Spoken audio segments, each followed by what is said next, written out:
You are listening to the free version of last month's Patreon Party People podcast. To get the newest, most current podcasts as soon as they go live, simply visit patreon.com/blazehedgehog and pledge $1 or more. Patreon donors also get custom RSS feeds to download the podcast straight into their favorite listening device.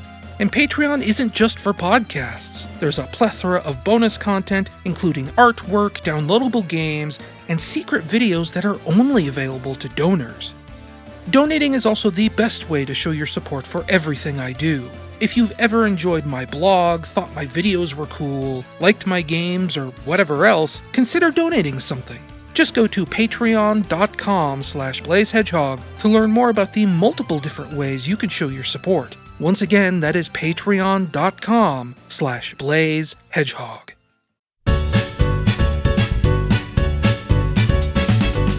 Born on a mountain, raised in a cave, the Patreon Party People podcast is all that I crave.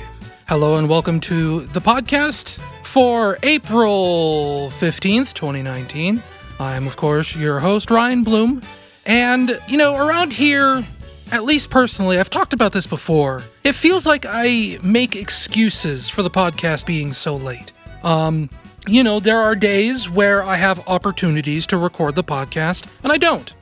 Just simply because I'm too tired that day, or, I'm just not in the mood, because you kind of have to be in the mood for it a little bit. I mean, obviously, you have big popular podcasts like the Giant Bombcast, my brother, and my brother, and my brother and me, who, they have a set schedule, so whether they feel like it or not, they do actually have to go in and record the podcast regardless, and that feels like a luxury. It feels like I have a luxury that they don't, and that I should just kind of, suck it up and do it. But this week, the podcast was late for legitimate reasons.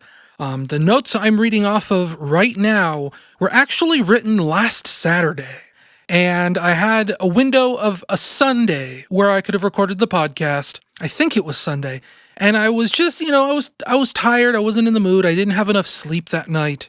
And I blew it off. And that whole next week was basically wall-to-wall responsibilities of things that were kind of out of my control. My sister-in-law's parents were on vacation, which meant that, babysitting duties doubled up. We have tons of birthdays in April. My mom's birthday, my niece's birthday, another niece's birthday. It's just been a jam-packed week. So I wrote these notes last Saturday, and, every now and then, I think I had Tuesday to myself. I didn't feel like doing it on Tuesday. I had yesterday, Sunday, to myself. Didn't feel like doing it then either. So, it is what it is. Podcast is late again. I was aiming for a week ago, but here we are. So, at this point, you're probably getting used to it. No excuses here. That's just how the dice rolled. But anyway, I said this probably 2 months ago at this point, 2 podcasts ago, that I should just stop talking about it. Because it feels like every single podcast for the last 6 months has opened with, "Oh, sorry I'm late. Here's all the reasons I'm late." I think it's pretty much should just be expected that this is how things are going to be, and that an early podcast is going to be the exception rather than the rule. Because, I've talked about it before. One of the reasons why podcasts would be so late is because not only did I babysit 2 days a week, but we'd also have to do grocery shopping. So, usually there would be this whole week tied up of basically the same things I just talked about. But this week has been so packed, or last week, I guess, technically speaking, has been so jam-packed full of other things to do. We haven't even done our grocery shopping yet. I'm actually squeezing this in. I was supposed to help babysit again tonight. There's another babysitting night tomorrow. I managed to wriggle out of it tonight so that it's just my mom going up there to babysit. Because, she's getting up there in the years, and we babysit together. I don't like to babysit. She kind of does. She likes to, see my nephews, and they like to see her, and my nephews like me too, though it's a mystery as to why, because I just kind of sit there and they'll walk up to me and they'll talk to me and I'll talk back to them, and they'll walk away and they'll go play with grandma for a little while. So those nephews, they like me for reasons I can't comprehend, but whatever, it's their choice. Gosh, I'm getting off on a tangent here, and I don't remember what my point was. Anyway, the point is, I have a very narrow window here tonight, and tonight only, probably. I mean, I don't know. The week ahead is kind of a big question mark at this point, but I figured it's either now or never. I talked earlier about having the luxury, or using the luxury, of not doing a podcast when I didn't feel like it. I'm currently running on like 4.5 hours of sleep. This podcast might not come out until the 16th, because probably when I'm done recording this, I'm going to go take a nap. That's kind of how I'm feeling. But, there's your big usual dump of, oh, hey, here's why the podcast is in the middle of the month instead of at the start of the month. And I'm going to try to officially make this the last time I talk about this. You should just assume that if the podcast isn't up by the first week of the month, then it's just the usual, okay? That's what we're going with now. Things coming up on the channel, things I'm doing, blogging, things like that. I guess we could just recap. I had another pretty successful video. A Sonic fan game called Sonic GT came out, which does indeed, as I understand it, stand for Grand Tour, as in Dragon Ball Grand Tour, the anime sequel to Dragon Ball Z that is now technically non-canon. I mean, I say technically because I know enough about Dragon Ball Super that Dragon Ball Super kind of gets into, alternate universes and stuff, and I guess it might be explained at some point that Dragon Ball GT happened. It's just, it happened in an alternate universe that wasn't the main Dragon Ball Z timeline. I don't know. It's weird. But anyway, fan game came out, Sonic GT. Another one of those, I'm trying new weird ideas for a 3D Sonic game. Very momentum based. It's set in Hilltop Zone this time instead of the bog standard Green Hill Zone, which most of these fan game projects seem to attach themselves to. It's pretty fun. I liked it, and I decided to record a video of it. Not only because I thought it was pretty fun, but obviously one of the videos that skyrocketed to like one of my top 5 most watched videos of all time was the Sonic Utopia video. So, I feel like I kind of have this impetus now to at least put up a video of most of the 3D Sonic fan game projects that catch my eye. I feel like I made a mistake back in the day by not doing a video of Sonic Islands when it came out at Sage. Instead, I did a video of the Sonic 06 Crisis City remake instead. And, that video I think did okay. It didn't do spectacular numbers, but it was more popular than some of my videos of that time. This Sonic GT video, while not quite reaching the extreme heights of the Sonic Utopia video, is definitely doing well enough for itself. I think it's been up for about 2.5 weeks at this point, and it's inching ever closer to 70,000 views, which is, that's decent. If we're talking financially, how much revenue I get from a video like that, it is respectable, let's say. YouTube has me under an NDA, my MCN has me under an NDA, so I can't say, how much money I make from something like that. But in the context of me saving up for a Nintendo Switch, which is something that I've been talking about doing for the last 6 or 9 months, ever since we kind of got stable out here in Nevada. Since before we got stable in Nevada, really. I think, that was the next big goal after I bought my video card in 2017, was saving up for a Nintendo Switch, and, it's 2019.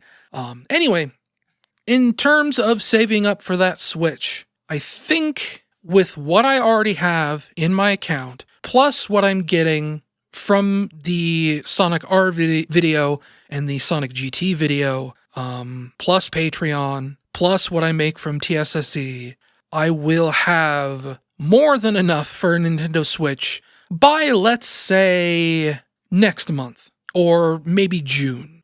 And I specifically point out June because I feel like at this point, right now, April 2019, it doesn't make sense to buy a Nintendo Switch. Not that I have the money for it right now, but if the opportunity presented it to myself, whatever. If by some chance I had an opportunity to buy a Nintendo Switch right now, I don't think I would do it. There are rumors swirling around right now about Nintendo basically putting out a Switch 2.0. And the rumor is that the Switch 2.0 is targeted for summer 2019. So, maybe August or September, somewhere around there, we could be getting a newer, more powerful Nintendo Switch. And the current rumor is that Nintendo's going to do 2 versions of a new Switch. They're going to do sort of like a Switch Lite, which will be exclusively like a handheld system. Sort of like, I don't know, we'll say like a PlayStation Portable, PlayStation Vita, maybe like that size of thing. Basically, a current model Nintendo Switch, maybe a little bit smaller, with the Joy-Cons built in, so you can't take the Joy-Cons out. And then, on top of that, they're going to do a new Nintendo Switch that's going to be roughly the same form factor as the current Nintendo Switch, but a little bit more powerful. Maybe, extended features, what have you. And the current rumor is that they're going to unveil it soon, or maybe they're going to unveil it by E3. And this is a rumor that's been kind of kicking around on and off for a while now. I remember hearing about it, like November of last year. Someone told me that they heard Nintendo was looking to do a refresh of the Nintendo Switch. And, back before the Wii U came out, Nintendo said, we're looking into new pricing models. We want to emulate the release schedule of cell phones, right? Of the iPhone. And, there's a new iPhone every year and a half, 2 years. And the Switch is coming up. Well, I think it's past its 2-year anniversary at this point. So, the timing is right. Nintendo said they have the plans for this. The rumors are in full force. So even if I end up with enough money for a Nintendo Switch, I'm going to hold on to it for as long as humanly possible. Until, at least until E3. Because if the rumors are that this new Switch drops in the summer, announcing the new Switch at E3 seems like the way to go, the place to be. If you're going to announce new hardware, that's where you do it. So, and if I hold on to this money, if this new Switch 2.0 ends up, being more expensive than a base normal Switch console, then I'll have the money to cover it, And if not, if it doesn't exist, if they're holding off for like another year or something like that, then I'll have money to buy, a couple games with it. Because that's something that's been worrying me as far as buying a Nintendo Switch goes, is that Nintendo games don't come down in price. I've complained about this before. Super Smash Bros. Melee for the Nintendo GameCube. In 2006, 2007, when that game had been out for half a decade, a used copy of Super Smash Bros. Melee at GameStop was still $35 because a new copy of Super Smash Bros. Melee was $40, 5 or 6 or even 7 years after release. And I think if you go to eBay or whatever, copies of Melee are still like $25, $30 used. And, that's obviously an extreme example. People are weird about Melee. But, Nintendo games in general, you go look for new Super Mario Bros. U for the Wii U, not even the Switch version, the original Wii U version. There are still places out there like Walmart and Target that are selling this game still for the original $60 price point. Nintendo games never go down in price, and Switch games in particular are more expensive than they are on other platforms. There is the Switch tax, so-called. So there's this worry, that if I'm going to buy a Switch, it's going to be very expensive. It's going to be the sort of thing where I only get like a new game for the Switch once a year, let's say. Maybe I'll justify buying something for Christmas, but even then, I'm on the hook $60 a year for PlayStation Plus right now. So, who knows? Who knows? It is a mystery. Anyway, that's how that's going. Hopefully I'll get a third very popular video up here soon. Another new fan project just came out called Sonic 3 Angel Island Revisited, or Sonic 3 Air, as it were. That is prime bait for another definitive way to play video, because it is an updated version of Sonic 3 and Knuckles. It adds widescreen support, it adds enhanced visual effects. It basically brings Sonic 3 and Knuckles up to the same standard as the Taxman and Stealth remasters of Sonic 1 and 2 for mobile. And like the weird thing is, over this last week, one of the things I've done while not recording the podcast is, even if I'm not necessarily in the mood to get on the microphone, it's easy for me to write a little bit here and there. That's something that I can kind of do at the drop of a hat. And I've actually started writing out the script for this definitive way to play Sonic 3 video. And, normally with these videos, I like to include sort of a history lesson. The release history of this game, why the quality of the port has degraded over time, things like that. And for Sonic 3, obviously, there is a very interesting history behind that game, specifically with regards to its music. And the music probably directly relates to why Sonic 3 hasn't been included in any sort of recent HD collection or anything like that. So, I wrote out a lot of this script, a day or two ago, and it's 5 pages of text just about the history lesson. And, 2 paragraphs, 2 small paragraphs. We're talking 3 sentences per paragraph about how to install the mod. So, it's going to be a 12, 13, 14, 15-minute video that's just talking about the history of Sonic 3, and then at the very end, it's going to be oh yeah, here, just click on this executable once and you're done. That's going to be the install instructions. But whatever, these videos are popular for a reason. I need to stick to the formula, and it just so happens that the formula for this video is going to be 90% history and 5% install instructions, which, whatever, it'll be fun. I think people will like it. I hope people will like it. I just need to finish that script up. It's almost done. I think I might flesh it out a little bit more for the install instructions, because I'm kind of pitching it as Sonic 3 Complete versus Sonic 3 Angel Island Revisited. Kind of a feature-by-feature breakdown, except, like I said, 2 paragraphs for install instructions. It's a little light on describing what each mod does, so I could probably go in and flesh that out a little bit more, talk about the individual features that each game or each mod has, break it down so that, people can make a decision, which version they want to choose, things like that. But yeah, I just need to finish that. That's probably going to be the next video I put out. I just kind of need to get the ball rolling on there again. What else? What was it, 2 months ago, February, I was talking about doing a video on what it was like to, not doing a video, doing an article on what it was like to set up a brand new Xbox 360 in 2019. I kind of forgot about that article. I've been thinking about it again these last couple days. It's something I need to get back to because it is April at this point. And I was looking through old tweets last night trying to find something important. And I ended up stumbling into some of the tweets I was making back when I was setting that Xbox 360 up. And that was back in January, It's been 4 months and I haven't finished that article. So I need to get on top of that. Obviously, it is April. That means April Fools.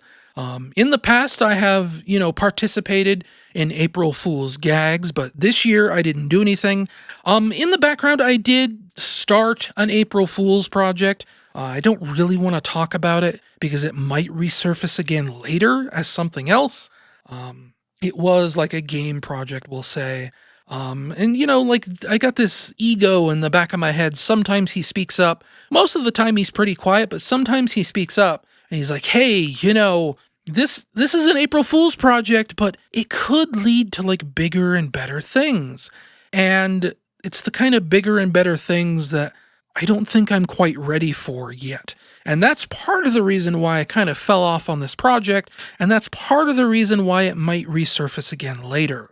I kind of have those Doug delusions of grandeur, those scenes where it would be like, and you see Doug, imagining himself as like this great hero, or maybe this like terrible villain, like he broke Mr. Dink's grill or whatever. That's kind of how I feel about things sometimes. I mean, obviously, that was like the whole point of that show was that people do that all the time. Anyway, point is, maybe that would be a good thing for me to finish. But in terms of like game projects, I should probably work on Overbite first. That's kind of the noose around my neck at this point, is that I need to do Overbite. I want to do Overbite. Obviously, if I'm doing a game project for April Fools, I've got the game development bug in me. I just need to satiate it, and I should satiate that on Overbite. I just kind of, again, it's that struggle. I need to like figure out how I'm going to juggle these videos and juggle developing Overbite. I was actually thinking before this April Fool's project, people were asking me, what's your next big video project? I was sitting there thinking just, this could be the time where I start working on Overbite again. I could start doing more sprites again. I could start thinking about the engine again, all that kind of fun stuff. And then this Sonic 3 Angel Island Revisited thing fell into my lap, and now I feel kind of obligated to do a video about it, because a video like that will probably make me, again, a decent chunk of change. People want more of those videos about the definitive way to play games. And for it being focused on Sonic the Hedgehog 3 in particular, I think that has the potential to, actually be successful, like more successful than the Sonic R video, because, the Sonic R video, I always got like stupid jokesters that would leave comments like, oh, the definitive way to play Sonic R is to uninstall the game. Nah. Like, no. If I could reach through my computer and slap you across the face, I probably would do that. Anyway, that's that. That was a whole lot of me saying nothing. April Fools this year also just wasn't like really very fun. Normally April Fools is like this, haha, it's this fun time. It's almost like a weird Christmas in a way where, you go around and you look at all the funny things people are doing on the internet. They aren't real. They know they aren't real. They're not trying to spin them as being real. It's just a chance for everyone to tell jokes for a day. And this year, man, I feel like the entirety of planet Earth simultaneously decided they don't have the energy for April Fools anymore. That's not to say that there weren't jokes on April Fools. It just felt like a lot more people were fed up with the holiday than there have been in years past. And even me, even I was pretty fed up. I didn't even go looking for any April Fools jokes. Normally websites compile lists of like, oh, here's the best April Fools jokes for the day. I just straight up didn't care. I didn't go looking for them. I didn't do anything of that sort. I just kind of gave up and I said, I'll work on this game project and we'll see where that goes. Digital Foundry put out a really fun video, though. Like, one of the only things I enjoyed on April Fools was Digital Foundry putting out a retrospective of the Bubsy franchise. Bubsy 1, 2, and 3. Not necessarily like the modern Bubsy games, but they did sort of touch on some of the modern Bubsy games, but it was mostly focused on Bubsy 1, 2, and 3. And I think, a little bit of the Atari Jaguar, Bubsy's Fractured Furry Tales. They talked about that. And that was a fun watch. I think it's important to remember that Bubsy he was, for like this extremely brief window, that very first Bubsy game was actually like kind of popular and well liked. Like, it's not a completely terrible game. It has terrible parts to it. It gets like extremely difficult about halfway through the game, but it was generally viewed as a positive, good game back in the day. It was only Bubsy 2 and definitely Bubsy 3 that really like sank that franchise. Then that's, according to the Digital Foundry video, that's largely due to Accolade, the publisher. After that first Bubsy game came out, I guess Accolade saw dollar signs and they were like, yeah, Bubsy will be the next big thing. We should have a cartoon. We should have merchandise, t-shirts, toys, comic books. They wanted the whole 9 yards. So they kicked the original developer off the team and made Bubsy 2 on their own, and Bubsy 2 was a disaster. It controls like garbage, it looks like garbage, it is a dumpster game. And then, of course, Bubsy 3 comes out. Bubsy 3, or technically Bubsy 3D, is an interesting case where Accolade actually brought the original developers back. They brought Mike Berlin back and all these other guys. But Bubsy 3D was intended to be the very first 3D platformer ever made. It was before Crash Bandicoot, it was before Super Mario 64, it was before all of that stuff. Bubsy 3D was the first 3D platformer, outside of stuff like Jumping Flash, which is, kind of more of a first-person shooter than a platformer.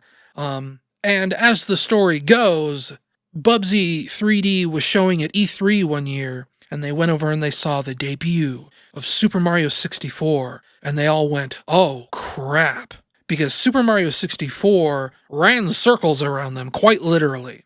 And they weren't prepared for that. They were making a 3D platformer to the best of their abilities, and Nintendo just did it better in every single regard.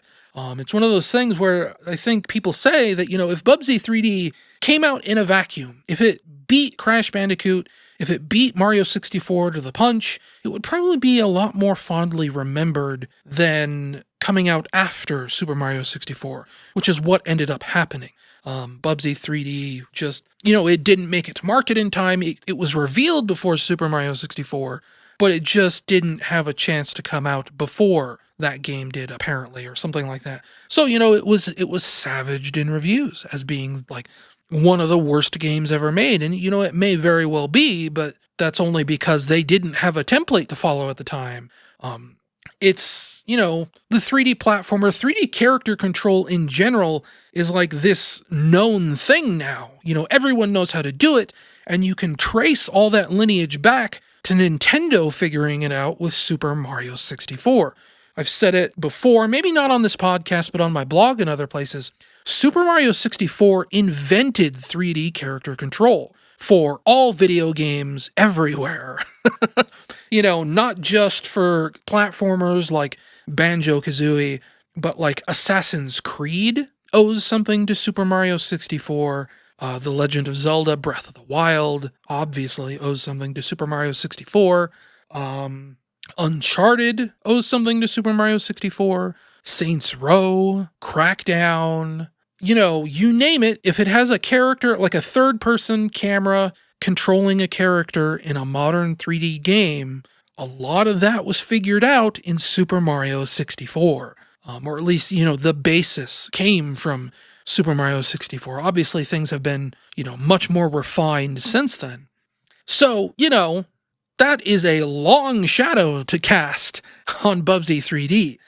That's not to say Bubsy 3D is still, some kind of hidden gem, good game that nobody really knows about. It's just that's how the circumstances shook out. It's kind of like, first-person shooters before Doom came out, right? Or I guess even first-person shooters before Wolfenstein 3D came out. They're just not the same. Or like console first-person shooters before Halo came out, right? Your GoldenEyes, your Duke Nukem 0 Hours, things like that. Even like console ports of Doom, like Doom on the Super Nintendo, Doom on the PlayStation, they just don't feel right because Halo figured it out. So anyway, that's that. April Fool's sucks now, I suck, etc., etc., etc. Another thing I need to get on top of is like computer maintenance. A little while ago, like 2 or 3 months ago, I was complaining about hard drive problems. I broke down and bought a brand new hard drive. Like I mentioned before, like the hard drive racket, right? Western Digital makes special hard drives that only work in external hard drive enclosures so that they can charge more for internal hard drives, even though they are largely the same hardware, right? So I ended up catching a deal where Western Digital was selling the exact same hard drives they put in those internal drives, which were normally like Western Digital red drives. They're supposed to be for like RAID arrays or something like that.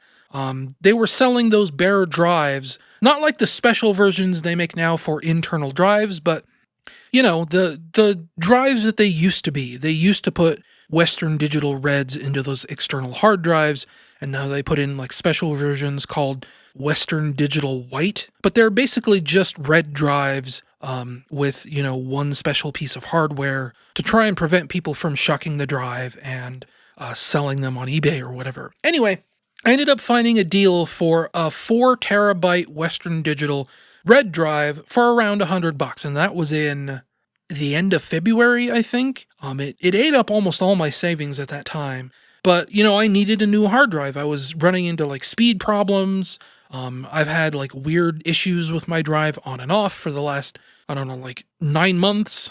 But the problem is, after I got that red hard drive, once it was delivered, I realized it's slower than my current 2 terabyte hard drive. So I haven't put it in yet because I'm worried that slowness will impact video capture performance and things like that.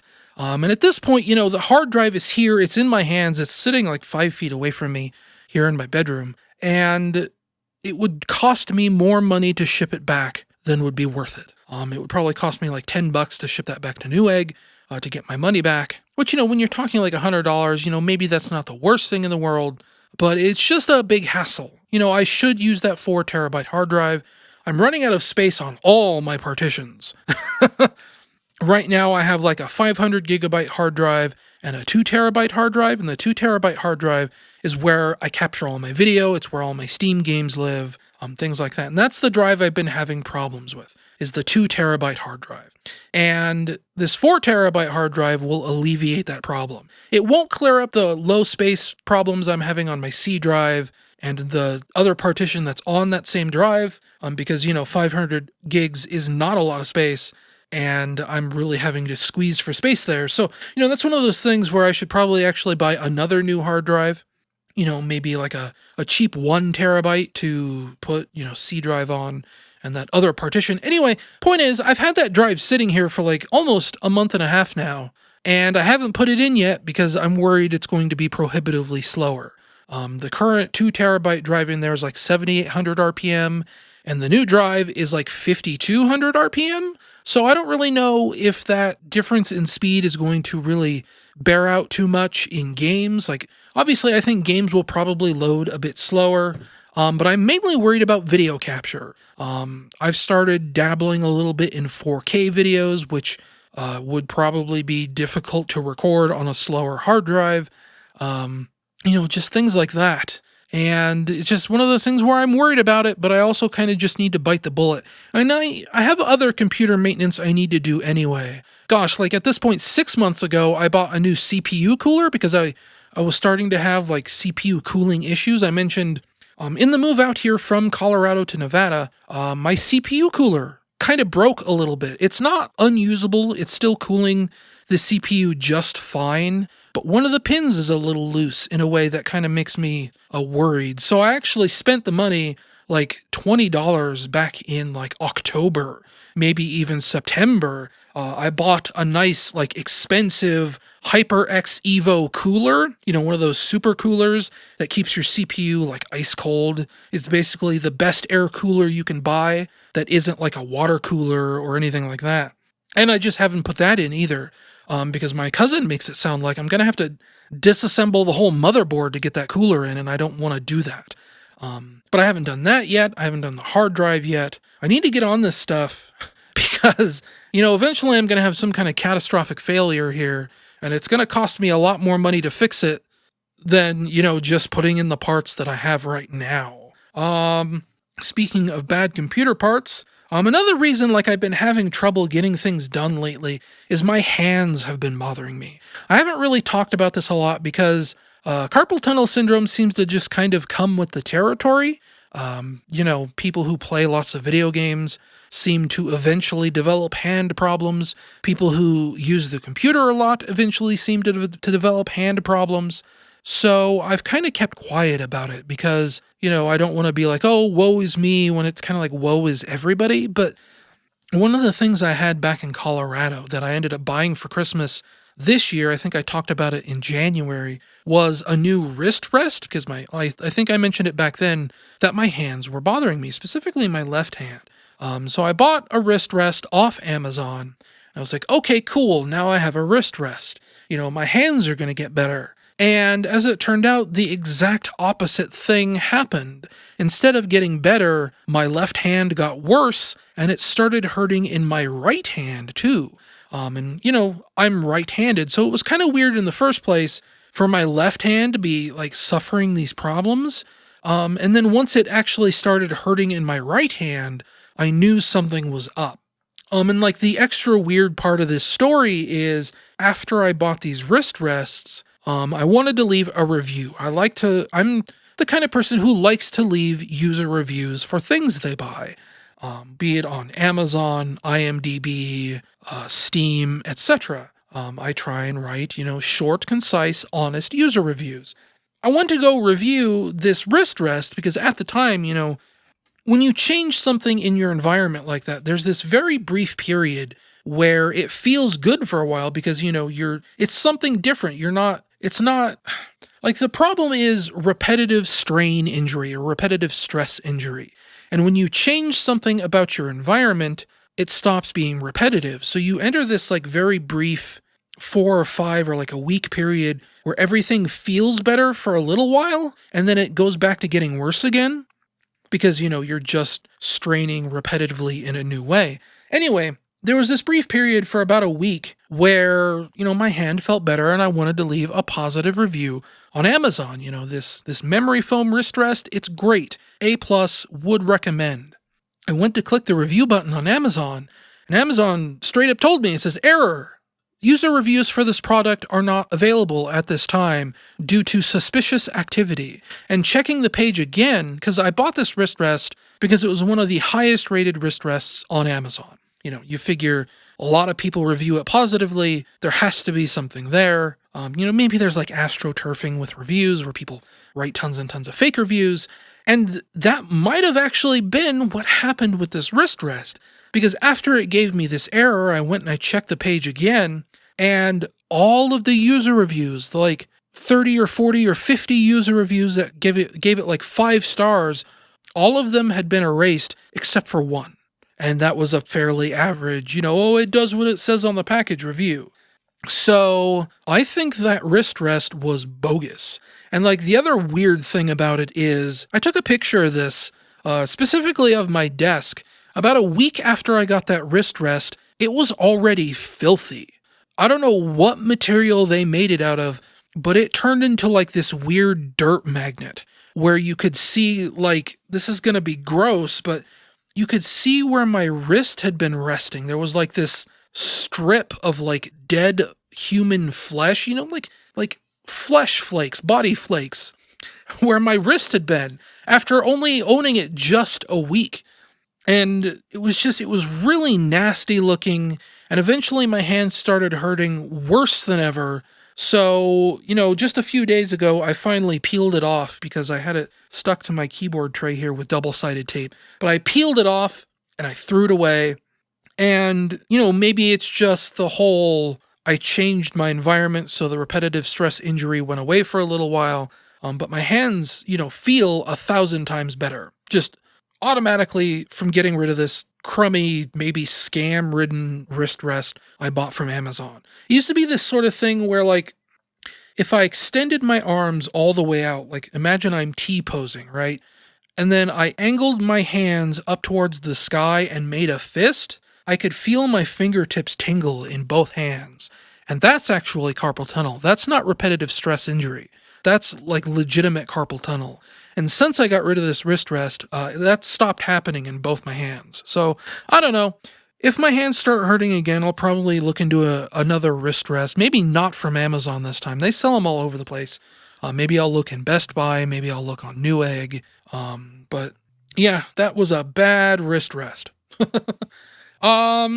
Big change. I think I talked about this last month. A feature of Patreon called Charge Upfront. I have officially enabled that on my Patreon. I didn't want to, but what ended up happening is last month I mentioned I had a new patron. He canceled. And from my perspective, it looked like he canceled 2 days before Patreon charged him, which, obviously made me a little bit paranoid because obviously that would mean he scraped my profile, right? He pledged $15 He grabbed everything he wanted from my profile, and he canceled his payment before he got charged. What actually ended up turning out, I found out a couple days later, when Patreon sent me the money, he'd actually just subscribed for 1 month or donated for 1 month, and then once he was charged after then he canceled his membership. So I ended up, for that 1 month getting his $15. But what this whole thing did is it kind of played into my paranoia about people scraping my profile, and I turned on charge up front, which means that, from this day forward, anyone who cancels their Patreon donation to me and then redonates, or any new Patreon donor, they will be asked to pay for the first month up front. And I don't think I'll see that money directly, immediately. I think it will wait until the month rolls over before it gets deposited into my account, but that's just how it is. It'll prevent scalpers from scraping my profile. Ultimately, it's just greater financial safety for me, which is the important part. Now I don't have to worry about that anymore, that anyone would, download my games without donating or subscribing to my Patreon or whatever. It's just a safety precaution, and that's how it is. And now that it's turned on, I can't ever turn it off because Patreon won't let me turn it off. Oh well, it is what it is. That's just the way times are right now. And to wrap this up, we're going to talk about something that's a little bit weird. I kind of appended this to the podcast notes just a couple days ago, because it's something weird that I guess I kind of feel like is necessary to talk about. I mean, I don't know. It's been a couple days since then, so I don't know if this is necessarily super relevant, but at the time it certainly weirded me out quite a bit. I guess I might have seen a UFO. And by that, I don't mean that I saw aliens. I mean that I saw a flying object in the sky that was unidentified. It was, today's what, Monday? It was, I think, Friday night, I think. Yes, it was Friday night because it was it was Saturday night because it was the 13th. Wasn't it? No, right. I wrote these notes after it happened, after the clock changed. It was Friday the 12th because we had to go to a birthday party on the 13th. And yeah, okay, that's why I was outside. It's because I was taking garbage out because my mom was baking a birthday cake for my niece. Anyway, point is, I was outside and I just happened to look up as something trailed over the top of me. It crested over the mountains to the west and flew across the sky until it was out of view in the east. And it took about 4 seconds to cross the entire sky, which, even for an airplane, even for a jet, that means it was moving really fast. I mean, really fast. I don't know the scale. I don't know how far away it was, but it was hauling butt faster than a jet or airplane I've ever seen. And you see something like that, and your first instinct is, well, maybe it's a satellite, right? Because when I saw this thing, whatever it was, it didn't make any sound. I didn't hear an engine. It wasn't a jet. It wasn't an airplane. It was just this object in the sky moving incredibly quickly. And, satellites move incredibly quickly. They're moving hundreds, maybe even thousands of miles an hour up in space, or up on the border of space, I guess. But I'm pretty sure I've seen satellites before. And when you see a satellite in the night sky, it is like this little white dot. It literally looks like just another star in the sky, but it's moving. And it takes a couple minutes to trail across the sky until it's out of view. It does not take 4 seconds to fly across the sky.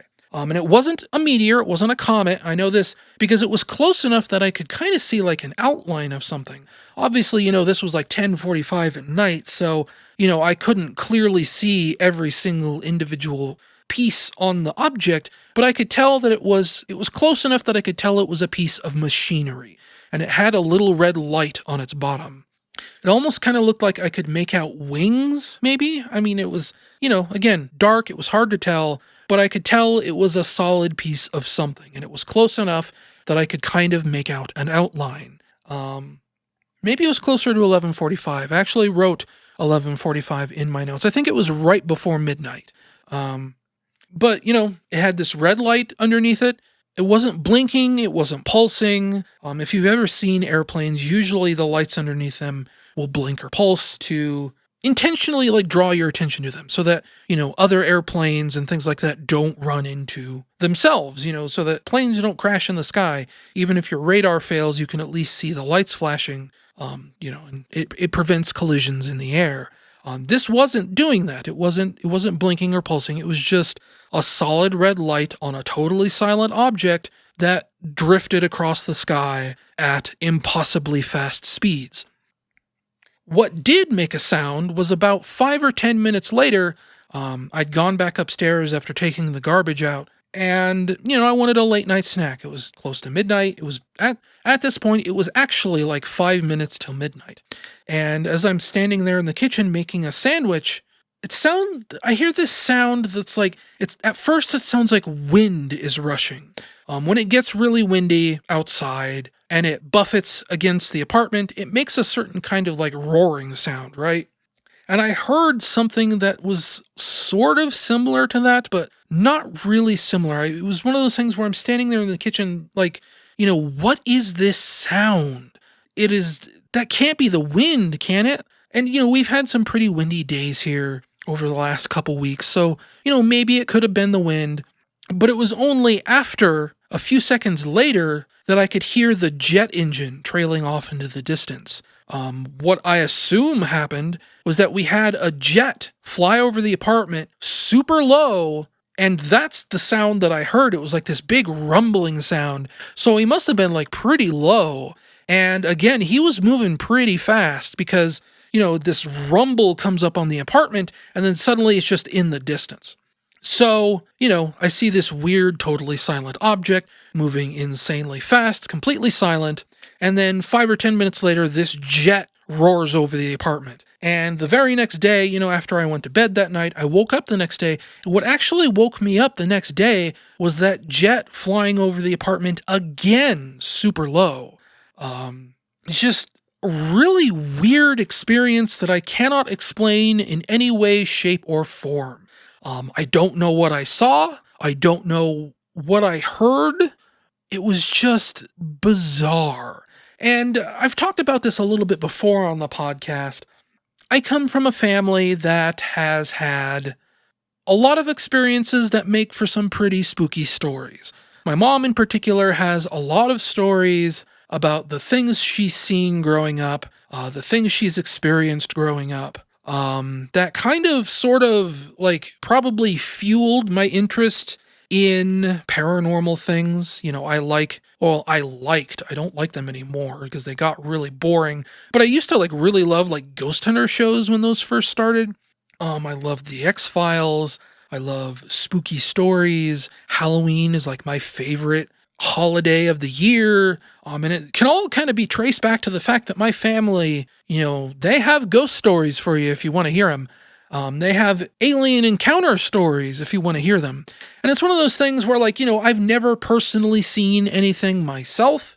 So in some ways it's always kind of felt like I've been left out, even though it's one of those things where if they're real, I don't want to have an encounter with them.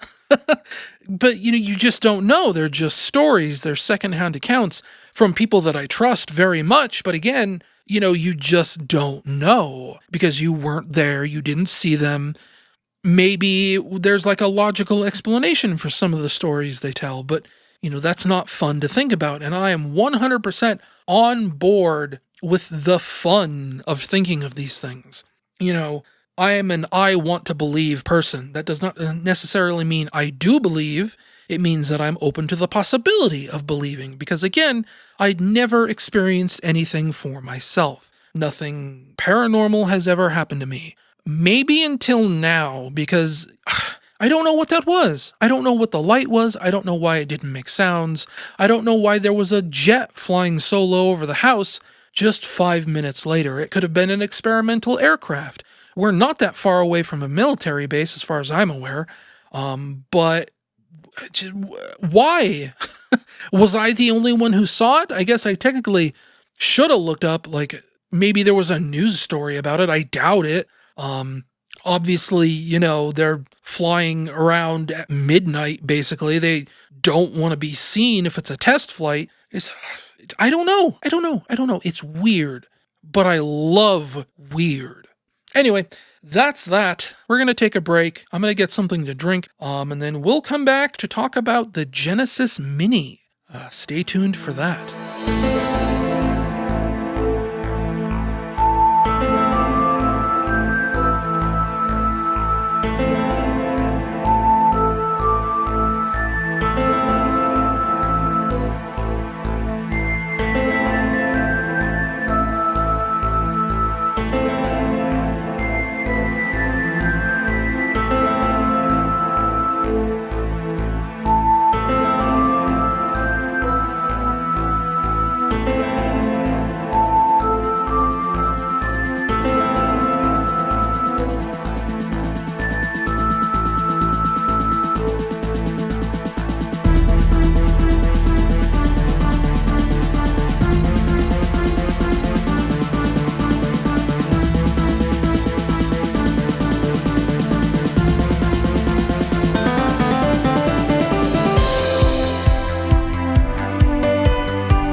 We're back. For you guys, it's probably been about 60 seconds, and for me, it's been about 12 hours. I got some dinner, I took a little bit of a nap, because, after you eat, sometimes, if you're, really tired for that day, eating just kind of makes you want to sleep, and in my case, I'd only slept 5 hours, so after I had dinner, I actually took probably about a good 3-hour nap, 3.5 hours, and then kind of was up most of the night, and now here we are. It's about 8 o'clock in the morning now on the 16th. Like I said, podcast was gonna come out a day later than the date I originally stated. I also did a bunch of other stuff while the break was going on. With regards to that UFO thing, I actually ended up looking up a website where you can submit reports for that kind of thing. Just might as well do my due diligence, and also just to check and see, if anyone else, just find out general information to see if anything else weird was going on, if there was, a known test flight of anything, if anyone else reported seeing anything. As far as I can tell, I was the only person who saw this, or saw that, technically it's in the past tense. Anyway, so that continues to be weird. I still don't have an explanation for whatever that was. Something else I meant to bring up in the previous segment, with Sonic 3 Angel Island Revisited, Sonic 3 Air, as it were, I had this strange idea, what if I redid the whole Sonic 3 soundtrack?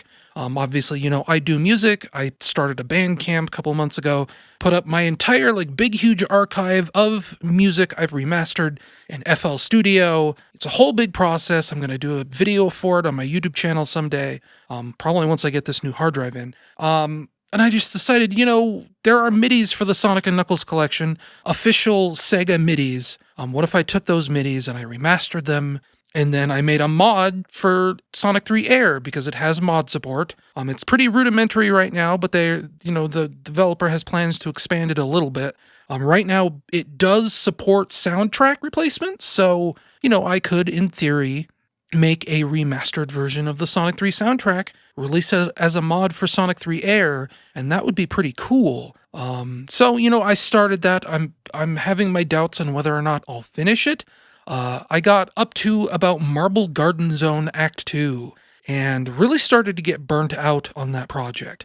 Marble Garden is not an easy song to create a rendition of. The problem with Sonic 3 music to me, this is kind of the problem with Sonic 4 music actually. I think this is something maybe unique to Jun Seno, but A lot of its instruments aren't really instruments. With the Sonic 1 and 2 soundtrack, you could tell that they were trying to approximate real instruments on the Sega Genesis sound hardware. If you listened close enough, you could tell, oh, this is a trumpet, this is a piano, this is a bass guitar, things like that. With the Sonic 3 soundtrack, it appears to be composed entirely just of FM synthesis. There's not really much in the way of real instrument approximation in that game. So it's a lot harder to sort of nail down and remaster, in my opinion, because you kind of have to fudge a lot of the details and, play around with the music a lot more, because it's just, it's not a known instrument. You can't say, that's a saxophone, that's a French horn, that, like you could with Sonic 1 and 2. So, I got up to about Marble Garden Zone just yesterday, and it was a really frustrating experience for me because I can't get that song to sound the way I want it to sound. And it's one of those things where I don't even know how I want it to sound because, again, it's nebulous instruments. And you could say that, oh, well, I could just, have higher resolution synths, make it sound like the original music but cleaner. A, that's kind of boring, and B, Sonic 3 Air actually comes with a soundtrack like that already. So it would be kind of a moot point for me to try and, just make a nicer sounding version of the Sega Genesis soundtrack. So, I don't know. I might poke at it a little bit more. The plan I had in my head is that when it came to songs like, Carnival Night Zone, Launch Base, the songs that were changed for Sonic & Knuckles Collection on the PC, I would try and search out other MIDIs, like fan-made MIDIs of the original Genesis tracks, and try and, mold those into something that I was happy with.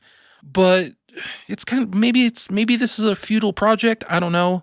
Either way, I've thrown up what I've completed on SoundCloud, or Bandcamp right now, rather. Not on SoundCloud yet, because my SoundCloud continues to be almost full. I need to deal with that. I have plans for my SoundCloud, how I'm going to organize and make space and things like that. I just need to get around to it. Anyway, that's all things that should have been in the first segment. In this second segment, usually we talk a little bit about news, things that catch my interest. And this month was the formal unveiling of the Sega Genesis Mini, or I guess the Mega Drive Mini if you want to be technical. Although I guess the Mega Drive Mini was unveiled first, and then like a day or two later, they unveiled the Genesis Mini. I think off the top of my head, I didn't write super detailed notes about this. I think Japan gets two different models of the Mega Drive Mini. One is $60 with one controller and $80 with two controllers. And they're both 6-button controllers. America and Europe gets a different model of the Genesis Mini or the Mega Drive Mini. Just the $80 model with two controllers for a 3-button controller. You don't get a 6-button controller. And that's because something that happens with all of these mini consoles, the Genesis Mini has different games depending on the region. So this is probably the big area where people are saying that this console is kind of dropping the ball, because they've done this really weird thing where the Japanese version of the Genesis Mini gets Sonic the Hedgehog 2, but the American and European versions of the Genesis Mini get Sonic the Hedgehog 1.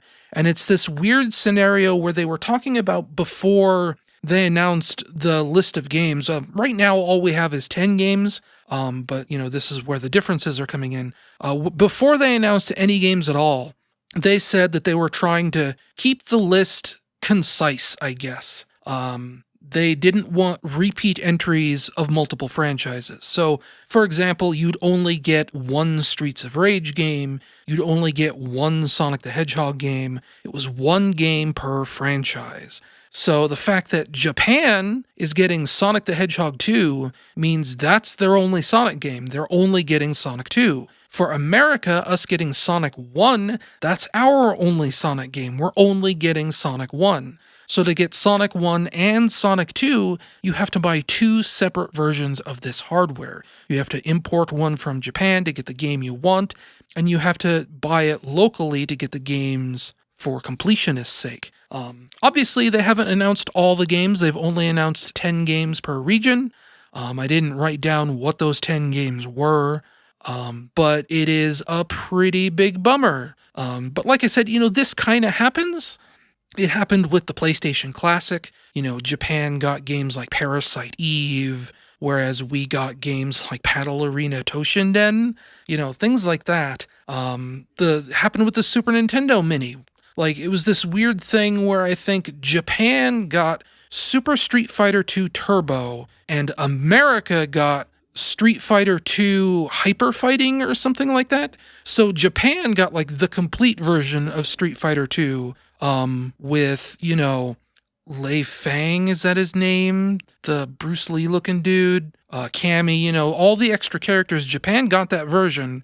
America got like the base version of Street Fighter 2 without the new characters, no T-Hawk, no DJ, no Cammy, etc.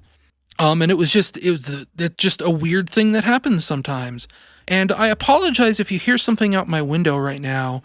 I forgot that it is technically Tuesday morning, which means we have a dump truck rolling through the apartment complex here, grabbing all the dumpster trash, which tends to make quite a lot of noise. You probably hear the roaring engine as he drives by, and you're going to hear a lot of banging metal here in a minute. Anyway, what's like really annoying is that obviously with Sega only announcing 10 games for this console, that leaves a lot of room for speculation. What are the other 30 games? And one other thing I forgot to mention here, like by all other means, like this Genesis Mini thing sounds like it's probably pretty cool. Originally, this was announced with At Games at the helm, and At Games sucks. At Games has been releasing miniaturized Genesis consoles for like well over a decade at this point. I have one of them with Sonic the Hedgehog 2 in it, and they're just like really junky, terrible, garbage things, like really poor video output, extremely poor sound quality. They don't come with like AC adapters or controller ports. You have one built-in controller and like the console runs off of 6 AA batteries or something ridiculous like that. They're just terrible, terrible, terrible things. And, initially that's who Sega was going with. They were going with At Games for this Genesis Mini console. And at some point, enough people complained that Sega said, oh, well, At Games is off the project and we'll find someone else to handle our Sega Genesis emulation. And, they really didn't say anything further on the issue until just now when they announced the new Genesis Mini with these 10 games. They confirmed that M2 is doing the emulation. M2, if you don't know, has a pretty long and storied history with Sega, dating all the way back to like 2003 of emulating Genesis hardware. If you remember the Sega Ages collection for the PlayStation 2, not the first one that came to America, which had like all these crummy 3D remakes of old Sega arcade games. There was, I guess you wouldn't know because most of M2's work on the Sega Ages line on the PlayStation 2 was exclusive to Japan, but they did a lot of that work there. The later games, they did the Sega Ages games on the 3DS. They are doing the Sega Ages games on the Switch. They did the Sega Vintage Collection on the Xbox 360. They did the Sega Genesis emulation on the Wii Virtual Console. They've worked with, Namco, Konami, SNK. If you want someone to do an emulator right on your console, you go to M2. Nintendo went to M2. They handled the Game Boy Advance emulation for the Wii U. They do good work. They are very meticulous in their work. And to hear that Sega is using M2 to write the emulator for the Genesis Mini means that it will probably be fairly high quality. It's just, this games list and the difference in the controllers is this weird discrepancy that doesn't really make any sense. Anyway, with Sega only announcing 10 games, that's obviously leaving a lot of room for speculation, where people can sit down and say, what are the other 30 games going to be? We know of like Ecco the Dolphin, Sonic the Hedgehog, Altered Beast, Toe Jam and Earl, Comic Zone. I don't remember the rest. I didn't write these down. But it's leading to like a lot of weird social media and forum posts and things like that, where people are like, I can't even think of 40 good Sega Genesis games. And that kind of like puts me off in a weird way. That feels like that sort of revisionist history we've had over the last few years, where a lot of people are like, the Sega Genesis is garbage. When, for a while there, they were actually beating out the Super Nintendo. I mean, ultimately, in the end, the Super Nintendo won the 16-bit console wars, if you could, truly declare a winner or whatever. But that's also largely because, Sega ducked out of the 16-bit console race at some point, and Nintendo hung on. In the context of, a historical discussion, the Nintendo 64 was originally supposed to come out, right around the same time as the Sega Saturn and even the PlayStation 1, which, those came out in 1995. That's when the Nintendo 64, back when it was originally called Ultra 64, was originally meant to release. And Nintendo delayed the console a whole year, which meant, in the interim, they kind of had to make up the difference and ended up hanging on to the Super Nintendo a lot longer than they planned. And, that's where games like Donkey Kong Country, I want to say Super Mario RPG, Yoshi's Island, all those games were supposed to come out in the lull between the Ultra 64 being delayed into the Nintendo 64. I think that's also where Star Fox 2 came in, and Star Fox 2 got canceled, and et cetera, et cetera, et cetera. So it just meant that the Super Nintendo was around a lot longer than the Sega Genesis. So, of course, if you look at raw sales numbers, of course, the Super Nintendo outsold the Sega Genesis. But that's ignoring, the whole underdog story of Sega in general and, their sort of quick rise to fame and before, their ultimately tragic failing. Anyway, all this is to say that I made up a list of 40 Sega Genesis games that I think would be pretty cool to see on the Genesis Mini, and we're going to talk about them right now. So again, I didn't write down the list of 10 games that we know about, so there's going to be some overlap in here, but there's also going to be probably some omissions that are in the official list that aren't in my list here. We'll start alphabetically. Some of these I just put in here, for the fun of it. They're not games that I've necessarily really played or maybe even actually enjoyed, but I think they have historical significance for Sega as a company. Obviously, up top, very first game on the list is Alien Soldier. I believe that is a Treasure game. Very fondly remembered. I've never really played much of it. It's almost like a 16-bit Platinum game, if I remember right, where there's not really levels. You don't really, it's sort of a shooter, it's sort of not. It's mainly just a collection of boss battles. You are the titular alien soldier as you fight aliens and mutants and all kinds of other weird stuff. And it's generally a very beloved game. It's one of those things where, I've never really connected with it. Not for any good reason. It's not like I hate the game or anything like that. I've tried it every now and then. It's been very difficult for me. It is a classic Treasure game. Treasure being people who were originally at Konami and then sort of formed their own team. And, Konami games back in the day, those were some of the high water mark for most difficult games, probably of the 8-bit and 16-bit era, if you were asking me. But yeah, Alien Soldier definitely deserves to be on this console, even though it technically was never officially localized into English, but, that's neither here nor there. Alex Kidd in the Enchanted Castle, you kind of have to pay your dues to Alex Kidd, I feel. He was the original Sega mascot before Sonic the Hedgehog came along, even though I have never played an Alex Kidd game that I liked. Sorry, Alex Kidd fans, but he is definitely a third-rate Mario. at best. There are a lot of weird Alex Kidd games that Sega made. There's like an adventure game that they put out for the Master System that's like, it has a weird time system, like almost like Majora's Mask, but you can't rewind time. You just have to be in the right place at the right hour. And if you aren't, then the game sort of soft locks and you have to start all over from the beginning. That's madness. Altered Beast, of course, that is a game on the official list. Altered Beast is not a very good game anymore, but again, historical significance. I think that was a game that was originally a pack-in with the Genesis, which is, probably why they're including it now, is that, it is a classic Sega arcade game. This was back when Sega was really pushing the Genesis as being as good, if not better, than arcade hardware. Altered Beast might not be a very good game, but it is historically significant. Then we have Beyond Oasis by Yuzo Koshiro's Ancient. It is sort of a Zelda clone, but it has like its own thing going on. There's, melee combos. It's like beautifully animated. The art is just absolutely fantastic. It's got a really great sort of Arabian Nights tone to it. Maybe sort of like a cameo type game, cameo elements of power, where you're sort of not really transforming into different elements, but you summon different elements. I have the Sega Saturn sequel. It's okay. It's a memorable game, even if it's not a great game. Can't really speak too hard on the Genesis version one way or the other. It's a game that I've definitely tried getting into.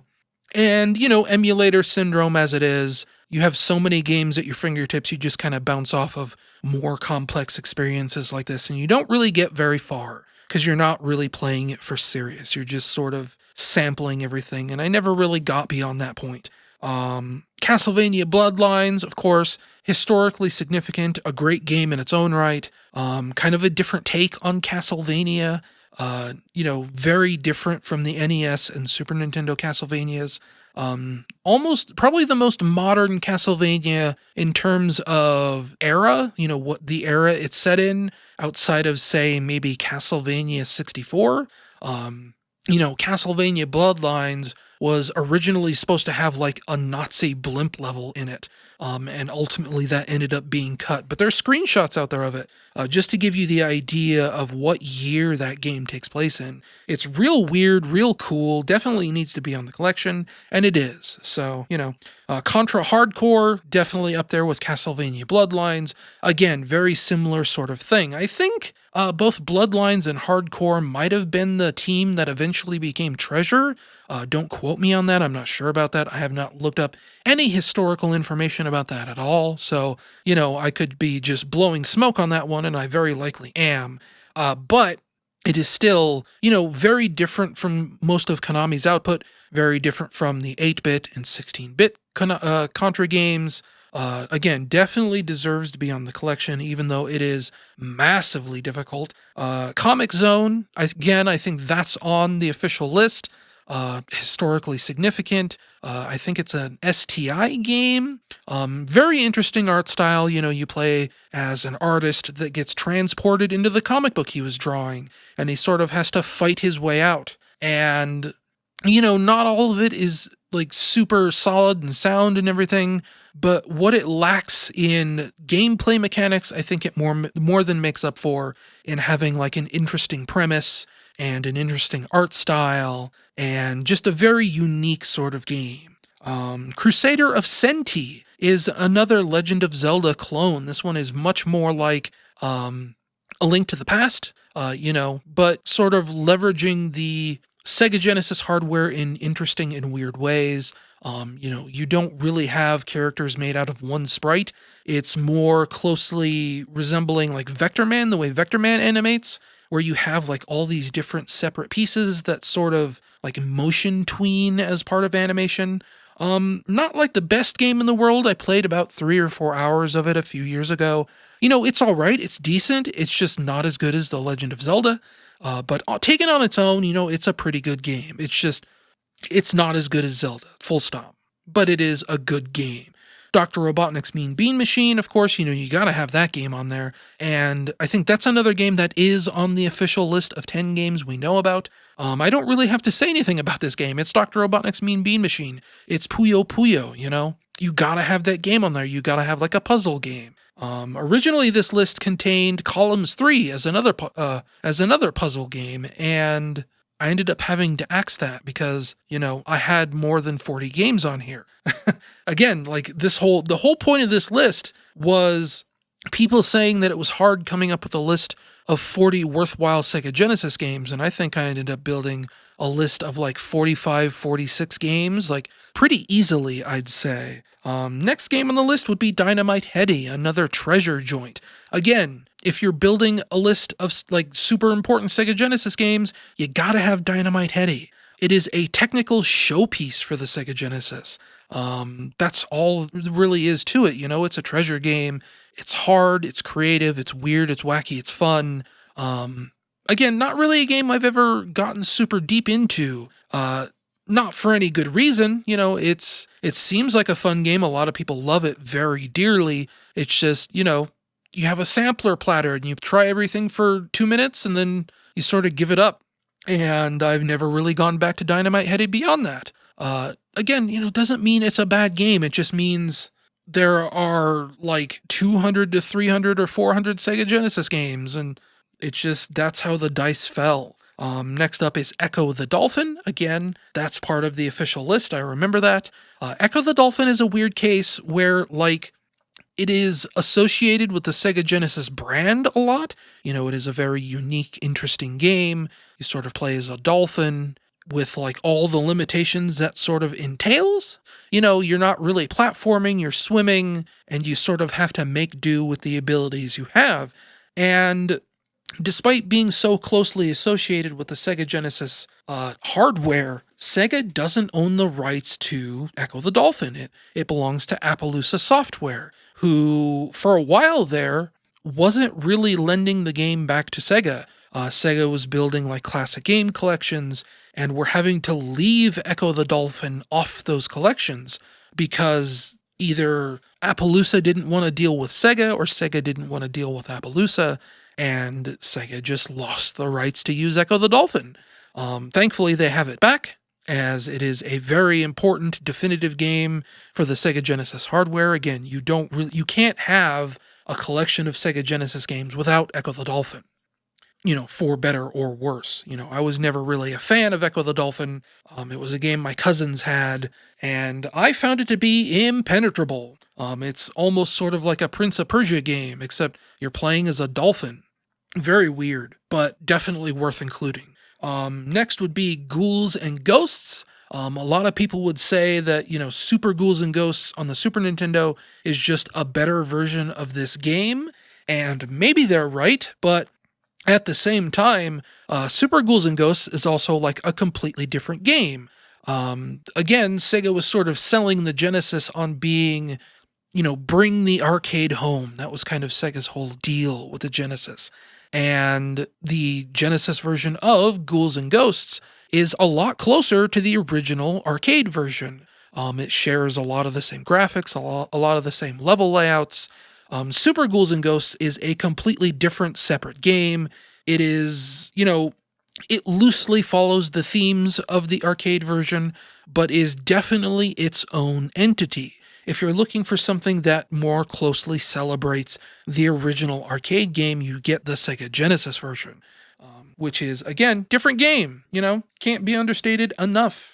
Next up is Golden Axe. I think that might be part of the 10 games officially announced for the Genesis Mini. Again, not a very good game in modern context, but if you're building a collection to represent the Sega Genesis as a whole, you put Golden Axe on that collection for historical reasons, if nothing else. Gunstar Heroes, that's up there with Dynamite Heady. Sega Genesis Classic, definitely. Again, technical showpiece for the hardware, classic game, amazing shooter. I could just sit here saying more buzzwords, but I won't. We all know what Gunstar Heroes is. I totally didn't forget what it was called. I have played like a fair amount of Gunstar Heroes, so I can vouch for it as a good game. It's just for some reason I was thinking harder about Dynamite Heady. Next up is probably like a weird like left field entry I'd include.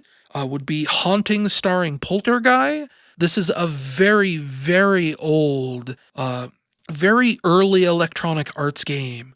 Imagine The Sims, right? So you have a house full of computer-controlled people, but you can't like directly control any of them. Instead, you play as a ghost, and the whole point of this game is to haunt the people. I mean, that should be obvious. It's called haunting. You do this by can't say it, possessing objects in the world. So, you possess the TV, you possess a book, you possess a plant.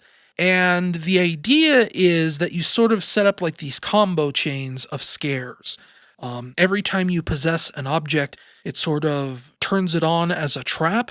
And whenever a person gets near that object, it sort of pops off a jump scare, and they progressively get more and more scared throughout the level. And the ultimate point is to scare the family out of the house that they're in. I think there's like some plot where maybe they were involved in your death. It's not really known. Anyway, it's an interesting game. It's definitely a unique game. Even today, there's not really very many games like Haunting starring Poltergeist. And for that reason alone, it needs to be included in the collection. It's not like the deepest game in the world. I think a single playthrough will take you probably about 2 hours, and it's not a very difficult game. Once you kind of understand the mechanics, understand how to set traps in like combo chains, you'll get through it pretty easily, but it is still, it's a fun experience. It's the kind of thing where, it's worth playing at least once. And for that reason, it's unique enough, it's interesting enough. It definitely deserves to be on this collection. And, it didn't come out on the Super Nintendo. After that, we have High Seas Havoc.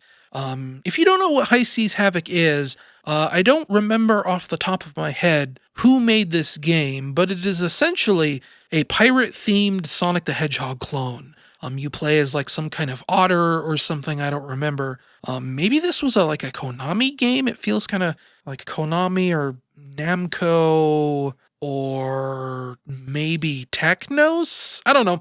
Anyway, it's got great art, great music. It plays really well. It's sort of like this weird under-the-radar platformer that nobody really talks about too much.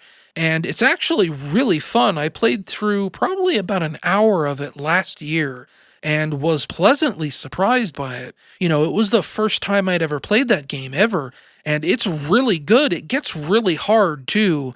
Eventually you get to this level where you're being chased by, like, this giant fireball, and if you touch the giant fireball, it's a one-hit kill. And I think that's where I ended up getting stuck. But anyway, it's a great game. It deserves to be included on this collection. Definitely. Kid Chameleon, that's probably one of the official games on the collection. Again, historically important. Not that great of a game.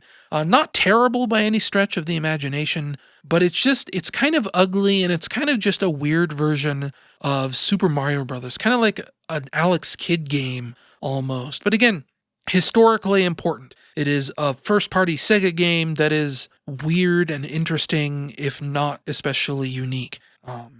Obviously, after that, we could cheat a little bit and say Mega Man The Wily Wars as one game. The Wily Wars is a remake of Mega Man 1, 2, and 3 with like an extra bonus mission. I can't talk today for some reason.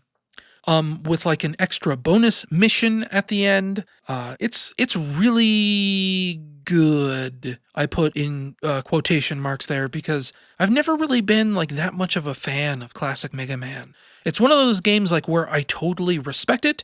I understand why other people like it, but I've never been very good at it, and I've never really had the patience for it. I like Mega Man 2, just fine, but it's not a game that I get super hungry for too often. But if you're looking for a really good game to put on a Genesis collection like this, The Wily Wars is 3 games in one. Technically like 3.5 games, let's say. Obviously, Monster World 4. Sega's been really beating that drum a lot lately. It's a very good game. It's a little slow, maybe a little clumsy, but the art is beautiful, the music is beautiful. Just, an all-around pleasant and charming game. Definitely deserves to be included in a collection like this, and hopefully it will be. Then we have Mutant League Football, another very sort of early Electronic Arts title. Essentially, this is, it's a sports game without any of the rules of a sports game. There's blood and gore and sort of like you play as zombie footballers and things like that. It's the kind of like game that they don't make anymore, which is just a sort of over-the-top, strictly fun sports game. But again, it was, unique to the Sega Genesis, so it deserves to be on the list. We have Musha, Musha. Let's be honest, I just kind of threw this on here because the intro is really cool. Like, it's kind of got this legendary intro cutscene animation. By all accounts, I've heard it's a pretty good, like, horizontal shooter. It's just, I primarily remember it for its intro. And that's also mainly because I don't really like horizontal shooters. I don't like shooters in general, or like those kind of shooters, space shooters, Gradius and Thunder Force, which Thunder Force, spoilers, is also on this list, and it's probably going to be included. I think it might already be confirmed as one of the 10 games we know about. Anyway, that deserves to be on here as well, is Musha and Thunder Force, whatever. They're good games, I suppose. They're not really for me, but they're beloved and remembered and whatever else. Outrun 2019, you could go for the original Outrun, I suppose, but that would just be kind of like a wonky arcade port. I'm not really sure how good the Sega Genesis port of the arcade version of Outrun is, but Outrun 2019 is at least weird, It's got really interesting music. It's got a really interesting premise. It's sort of, Outrun in the future. So that's why it's on the list instead of the original Outrun. Though obviously, it could be interchangeable. You could also put Outrunners on this list, and that would probably be just fine. I put the Genesis version of Prince of Persia on here because if we're being like totally honest, everyone says like the Super Nintendo version of Prince of Persia is better. I don't think so. I think the Super Nintendo version of Prince of Persia is honestly kind of ugly. It's got like really nasty pillow shading, which is like a sprite art term for ugly sprite art. The Sega Genesis version I think looks beautiful. It has almost like a cartoony style to it. Just the pixel art looks really immaculate in the Genesis version compared to the Super Nintendo version. It's an overall, all-around, much better version of the game. So that's why it's on here. Pulse Man, another obvious one. I think this was an early Game Freak game, if I remember right. That Satoshi guy, I can't ever remember his last name. The character designer of Pokemon. He worked on Pulse Man. Again, Sega Genesis exclusive. Long time, like, Japan exclusive. But more recently, Sega's been fighting to put it on some Sega Genesis collections. And it definitely deserves to be here. It's interesting and unique. As long as they go the extra mile and do, like, a proper English localization. Because I think there's a bit of story in the game and maybe a bit of dialogue. So, worth going the extra mile, I'd say. Phantasy Star 2. I almost put Phantasy Star 4 on here, but I'm not actually sure how people feel about Phantasy Star 4. I know people don't like Phantasy Star 3, but I don't remember if people consider Phantasy Star 4 as like a return to form or whatever. But I know in general people like Phantasy Star 2, so, that gets put on the list, if nothing else, for historical reasons. Pitfall, the Mayan adventure. I feel like a lot of people slept on this game. I slept on it too, until Digital Foundry put out a retrospective of the game just a few months ago, in fact. And hearing, I think it's John Linneman talk about the game, really interesting stuff, like really interesting development history, and hearing him talk about the way to play the game, the right way to play Pitfall, the Mayan adventure, really sort of opened my eyes to that game in a way that I had kind of just written it off as not very good. And in retrospect, it's actually a really good game. Maybe not outstanding, but good enough, I'd say. And according to John Linneman himself, the Sega Genesis version of Pitfall the Mayan Adventure is probably the best version of the game out there. Maybe not visually, but at the very least in terms of game mechanics, controls, scrolling speed, things like that. So, that deserves to be on the list. Ristar, obviously, I say Ristar, not Rystar.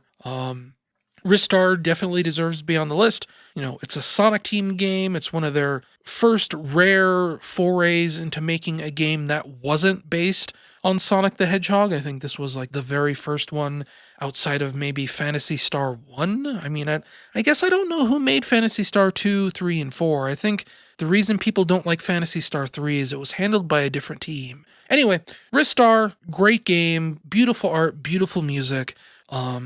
Just an all-around classic game. Rocket Knight Adventures, classic Konami Sega Genesis game, exclusive to the Sega Genesis for one thing. I'd probably say Rocket Knight Adventures 1 is better than the Genesis version of Sparkster. That might be a controversial statement. The Genesis version of Sparkster is fine. It's not a terrible game, but it feels more like it's bumping up against the limitations of the Genesis hardware, I'd say. Maybe that's just me. That could also be because you could directly compare it with the Super Nintendo version of Sparkster, which, is a beautiful game.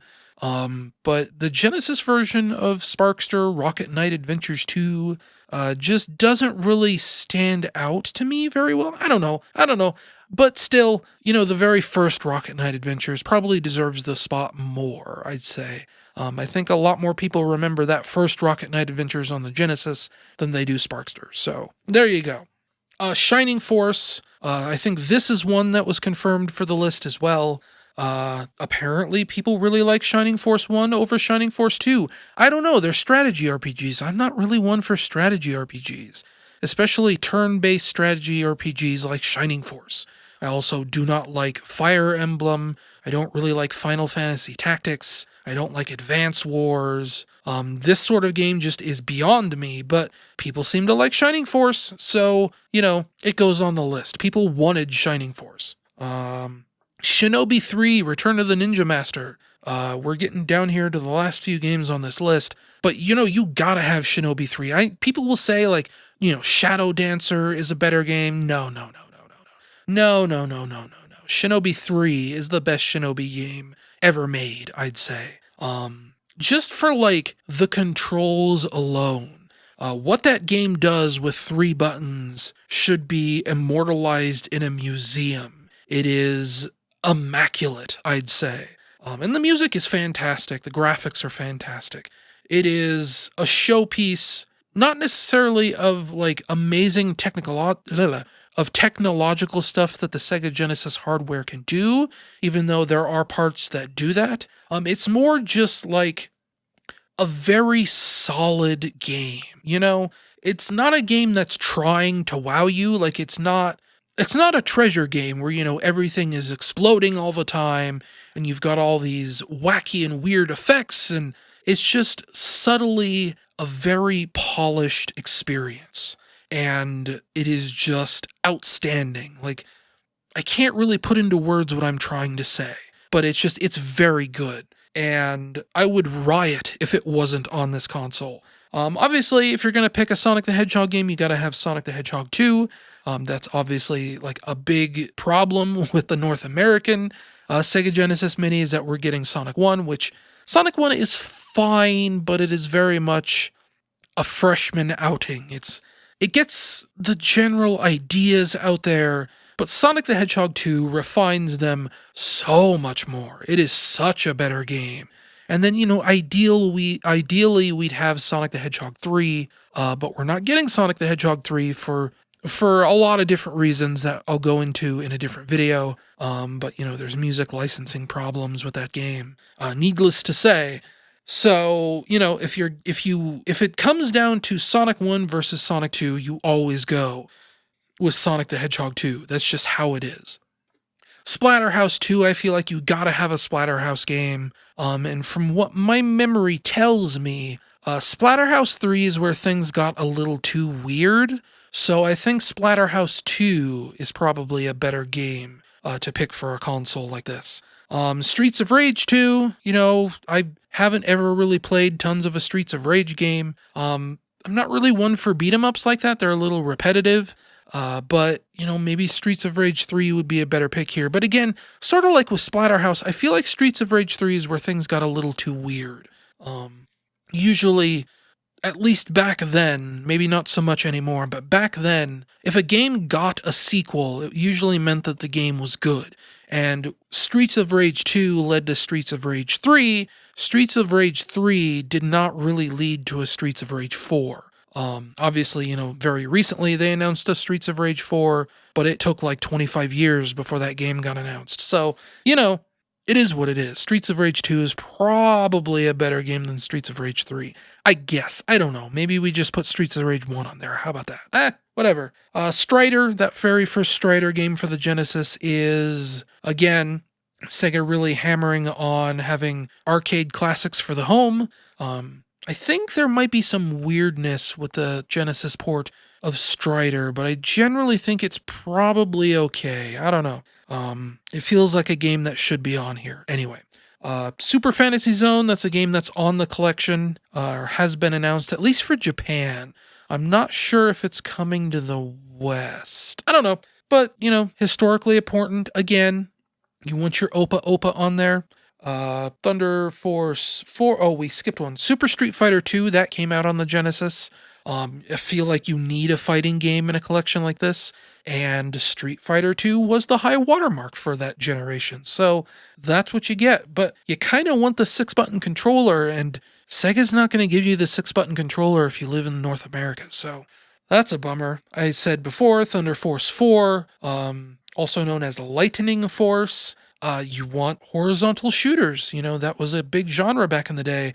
And the Sega Genesis had a lot of horizontal shooters, and it ran them very well. And Thunder Force 4 is sort of like a technical showpiece for the Sega Genesis, I feel. So you got to have that on there. Toe Jam and Earl, we're getting Toe Jam and Earl. We just got a Toe Jam and Earl. You definitely want Toe Jam and Earl on the collection, and you want that first game. So, you're done. That's it. Vector Man, again, obvious. That first Vector Man game still holds up as kind of like a technical showpiece for the system. It's probably one of like the most technologically advanced Sega Genesis games ever made for just, the kinds of effects it pushes, the sort of things it does with animation and lighting, and just all this weird, wacky, cool-looking stuff. It's a shame Vector Man 2 kind of sucks, but that first Vector Man game is definitely interesting enough to include on this collection. And then bringing up the rear, we have Zombies Ate My Neighbors. Classic LucasArts game. Maybe not like the most fun game in the universe. I find it gets a little repetitive. But it is generally considered a classic, and the Sega Genesis version is all right, not outstanding. If you had your choice, it would probably be better on the Super Nintendo, but it wasn't on the SNES Classics, so it would be a good get for Sega to get Zombies Ate My Neighbors on the Genesis Mini. And that's the list. That's 40 games. I know this probably was, in retrospect, maybe a little bit tedious to just sit here and read out game names and sort of not really talk about them super in depth, but that's the way the cookie crumbles. That's my 40 games right there.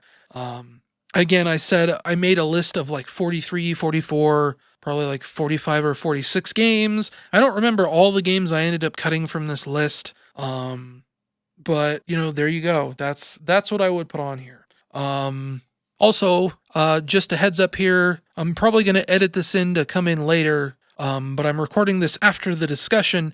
There are spoilers for The Force Awakens and The Last Jedi and the new trailer for, what is it? It's The Rise of Skywalker. So, if you care about this most recent Star Wars trilogy, just know that there are spoilers coming up and maybe skip ahead 5 or 10 minutes, to get past it. Other newsworthy things, I guess the new Star Wars trailer dropped. It's called Star Wars: The Rise of Skywalker or whatever. I think the trailer looks interesting. I generally liked The Last Jedi and The Force Awakens. Rogue One was okay. I didn't love it, but it was fine for what it was. I still haven't seen Solo. Anyway, I like these new Star Wars movies. But it's really becoming apparent that, they weren't written as a trilogy. Obviously Disney is making 3 Star Wars movies. They announced 3 Star Wars movies. They announced that they would be a trilogy, but they're obviously like serialized, right? Director 1, J.J. Abrams or whatever, writes the first Star Wars movie, writes and directs, or, just directs, whatever. Completely different director for the second movie, completely different tone. He goes in a completely different direction. And then we get the third movie. And then the third movie is also going in what feels like, at least initially, a completely different direction. And I think some people would say that maybe this is a response to the fact that Rian Johnson's The Last Jedi, that second movie in this trilogy, really was a left field kind of movie. I liked The Last Jedi. I think I talked about it on the podcast. I thought it was fun enough. I like the themes of not really relying on your heroes because your heroes are largely just people like you are, and you are your own best hero. Like, that's a theme that I think is really strong in that movie, but it is obvious that he was sort of swimming upstream, as it were, and not really trying to make a complete story. He just kind of shook everything up and sort of left a mess for the next director to deal with, which I think is J.J. Abrams again, come to think of it. And it feels like, at least from this very first teaser, that J.J. Abrams is just sort of throwing all of Rian Johnson's stuffs out the window and sort of going back to what he was setting up in The Force Awakens. So, I don't know. It's just a teaser. It doesn't really say too much about the plot, except that maybe Emperor Palpatine might be back, which you would think maybe that would elicit like a groan from me, but actually I think that's a really interesting idea. Star Wars established a long time ago the concept of a Force ghost that, eventually like your soul becomes so powerful and so intrinsically linked to the Force that, even if you die, you're still there, that, your spirit still exists in the world and, you can still have conversations with it and whatever else. And up to this point, that's only applied to the good guys. Luke talks to Yoda, the ghost version of Yoda in The Last Jedi. Obviously, he talks to the ghost version of Obi-Wan Kenobi all throughout the original trilogy, things like that. And, those are all good guys. Those are all people that were good at heart. And the movies have never, ever, ever touched on the fact that could, dark side users have Force ghosts? And the idea that maybe Emperor Palpatine is still kicking around out there as, an evil ghost is interesting to say the least. So, I'm into it. But that'll about do it from news for me. I'm going to take a break here, get a drink. Probably try not to fall asleep again, take another nap. I'm not going to do that. I'm just going to pause the recording for a little bit. And then when we come back, I'll just talk about, video games I've been playing. We'll wrap this podcast up. How about that? See you then.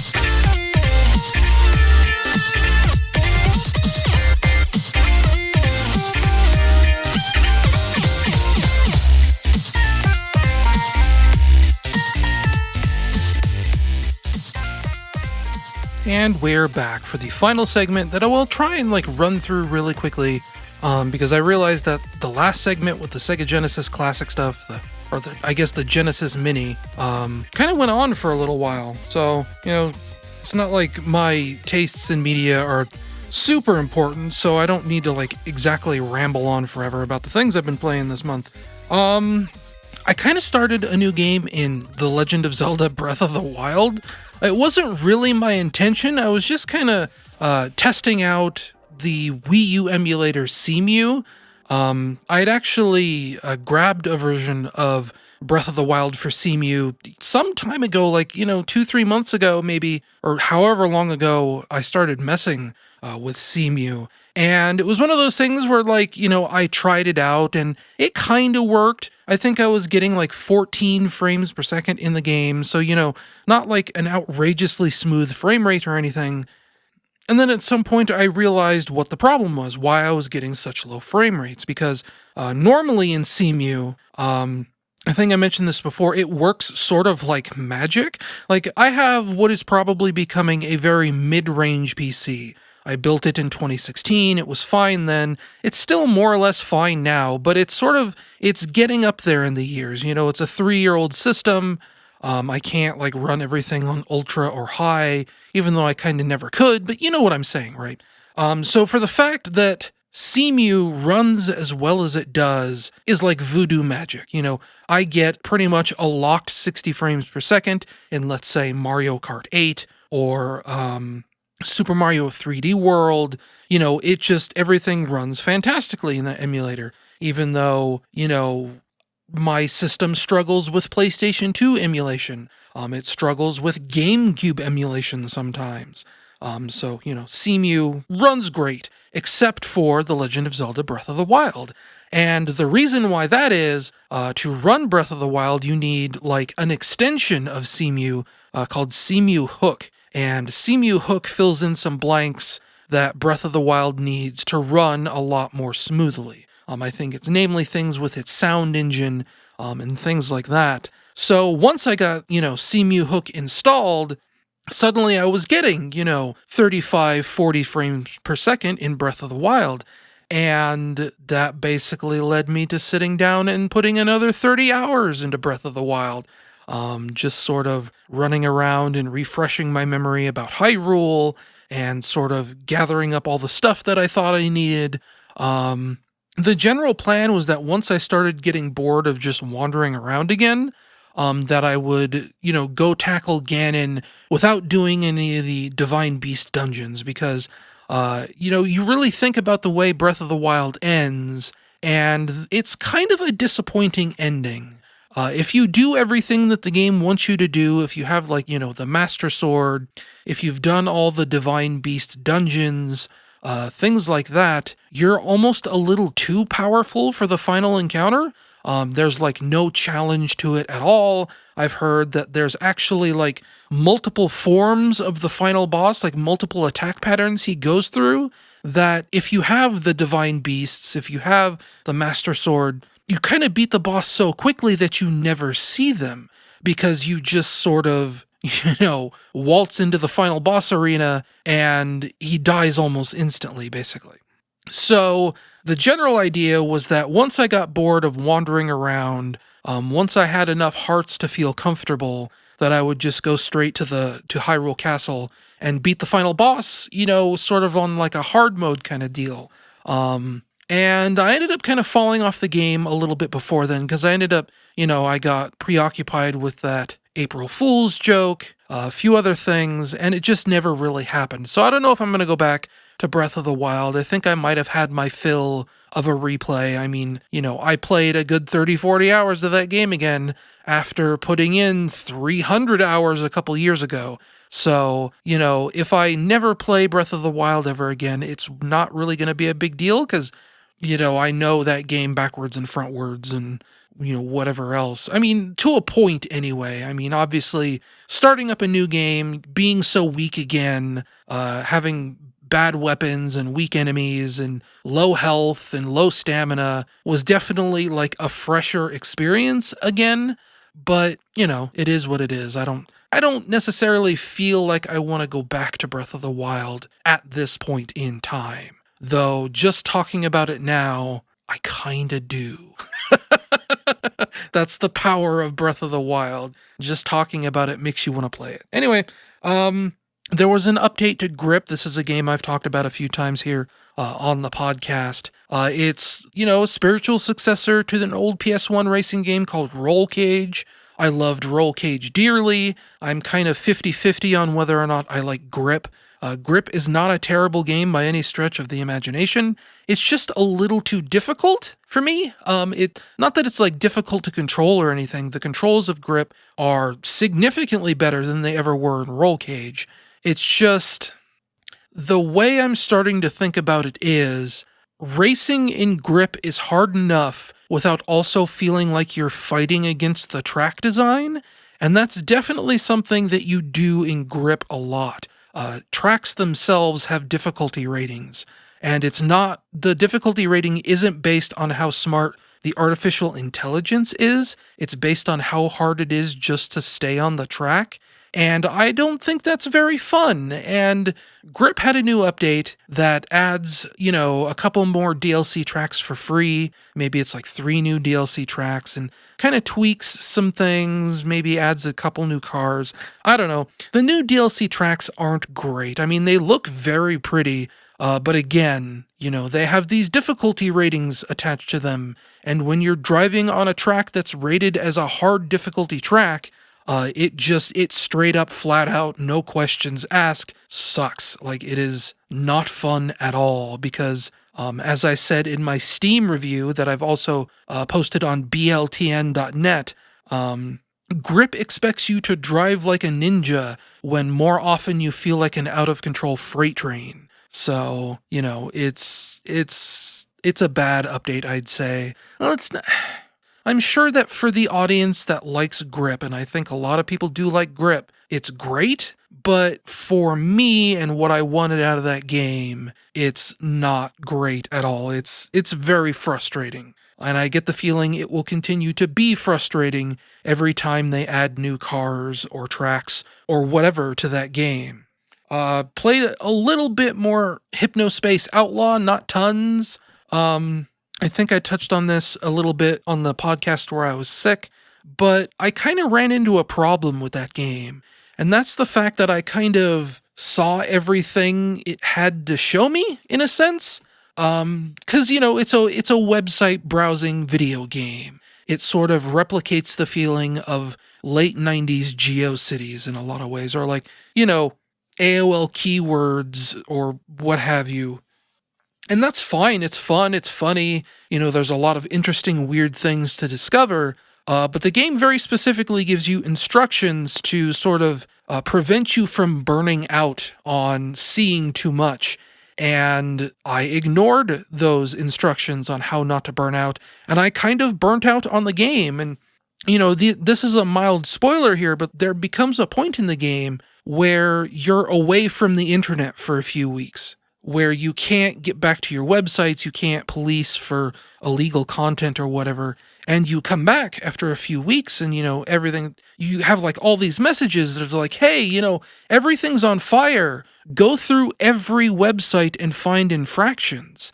And I'm at the position where just a few hours earlier in-game context here, I'd already gone through all the websites. And when you come back, when it tells you, sift through every single website, not enough has changed for me for that to really be interesting. So I've kind of fallen off the game really, really hard because it's failing to hold my interest. And it's largely, like I said last month, it's largely my own fault. Like, it's through no fault of Hypnospace Outlaws that, I'm getting bored at this point because I kind of bored myself in a sense. So, I haven't gone back to that. I've been kind of afraid to go back to that. Some friends have been trying to help me out to, advance the story to a place where I'm having fun again. And I'm just kind of bouncing off of it a little bit. I might go back to it. I might not. I should. Like I said, there are so many amazing things in that game. Like, there's a fake Napster client. Yeah, okay. Napster client. But it's also kind of like BitTorrent in a sense. There's like, music piracy.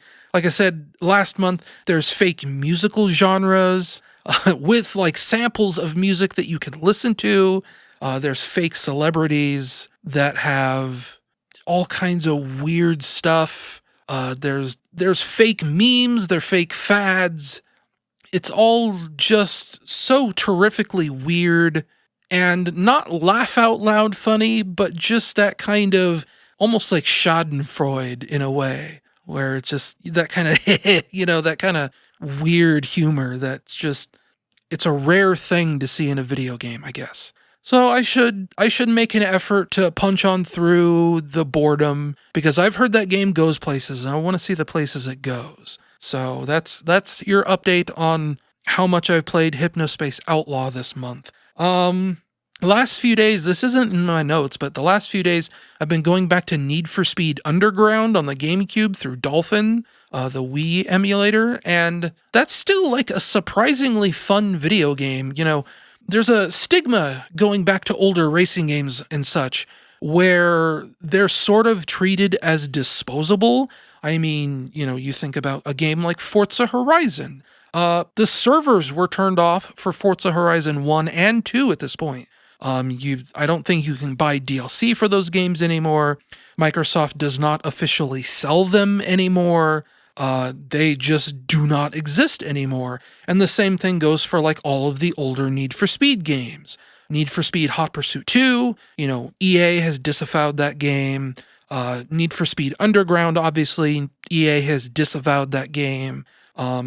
Older Gran Turismos may as well not exist in Polyphony Digital's eyes. Just things like that. Dirt 2 is the best Dirt game in the series, and Codemasters completely has buried that game. They made like a remastered version of Dirt 3 for Steam that, cuts out all of the Games for Windows Live functionality, and they sell that on Steam, but they never did that for Dirt 2. Dirt 2 just doesn't exist anymore. If you want to play Dirt 2, you have to go to the used market, which is the same for all these other games.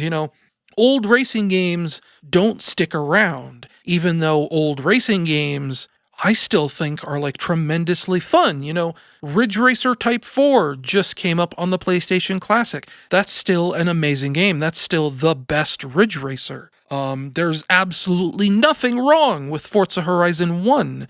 You kind of reach a point with these racing games where the physics are good enough, where there's enough cars, there's enough content, where it doesn't really matter that they're old unless you're some kind of like psychopathic graphics fiend or something where you're like, I only play racing games if they're 4K and 60 frames per second or like 120 frames per second, And that's ludicrous to me. Need for Speed Underground is still like a really good game. It's got a really good sense of speed.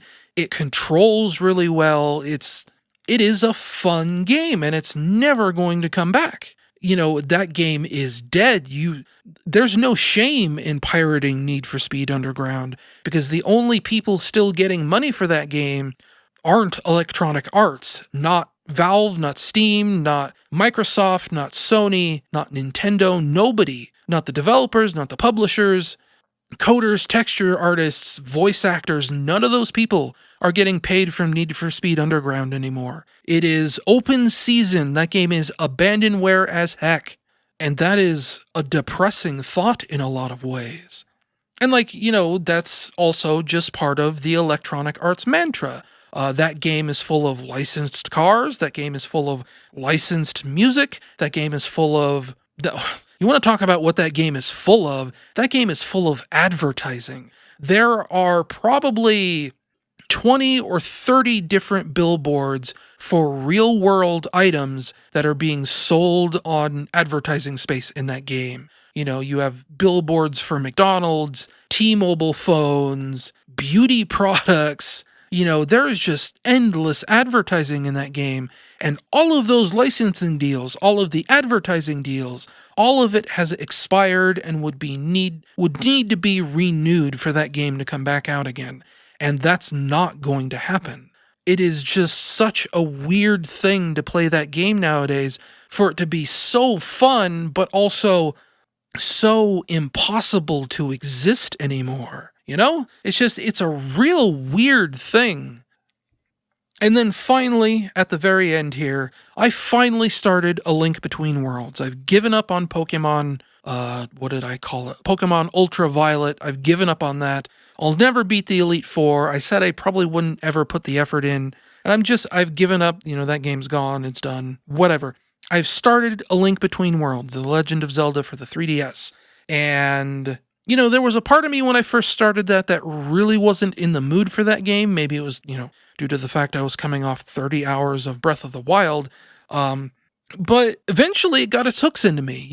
It's really cool how open that game is, that it essentially just dumps a bunch of items in your inventory and turns you loose and just says, go figure it out. Go find out whatever you want, do anything in whatever order you think you can make it, solve puzzles naturally. Because that was always like the Legend of Zelda structure, right?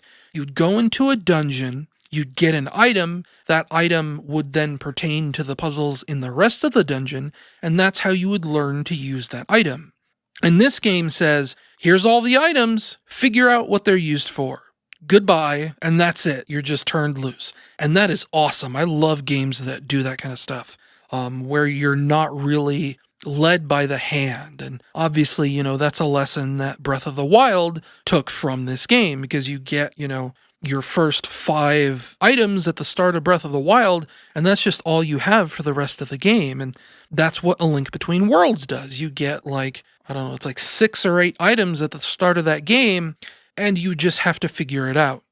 It looks like really good on the 3DS.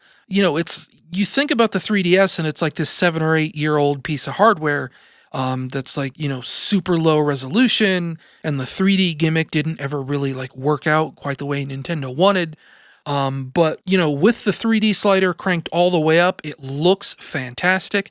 This feels like the game that the 3DS was made for. And it makes me regret not being able to play it on a new 3DS XL, where, you have the enhanced 3D tracking, you have a larger screen, things like that, because I think it would really and truly shine on there. It plays fine on my old 3DS, but it would really look amazing on a new 3DS XL. And it would probably run a little bit better too, because I notice every now and then that there are moments where the game kind of chugs a little bit, like during scene transitions, or when you enable your special flattening to the wall ability. There are times where the game just very briefly kind of, you notice a little bit of a frame rate hitch every now and then, or there'll be a weird loading time or something. A lot more dialogue in that game than I was expecting. Especially up front, there's a lot of talking that starts that game out.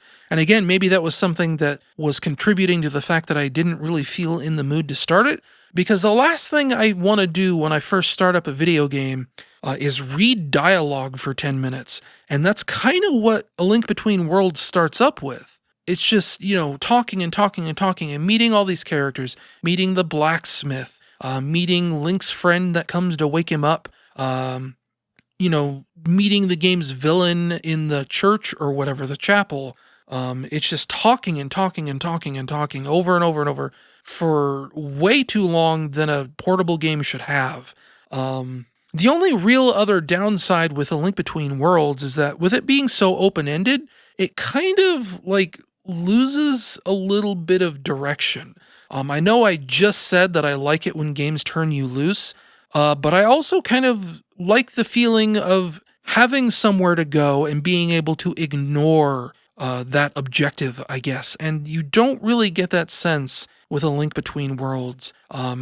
I've put maybe 3 hours into the game so far, and I finally just now completed what feels like my first dungeon. And up until this point, it just, it was just a lot of wandering around doing side quests, which was a weird feeling. There's no agency to do anything in a specific order, which, is the point of the game and is why the game is memorable. But, for an hour, I just spent time running around catching bees and getting rupees. And I don't know, it just felt like the game could have maybe nudged me in a direction a little bit more. But, now that I finished my first dungeon, I did Tower of Hera. It's all falling into place a lot more. And man, Tower of Hera, what a great dungeon. What a smart dungeon. For the first time maybe ever, it feels like A Link Between Worlds is proving that Nintendo is better than they were at the Super Nintendo era.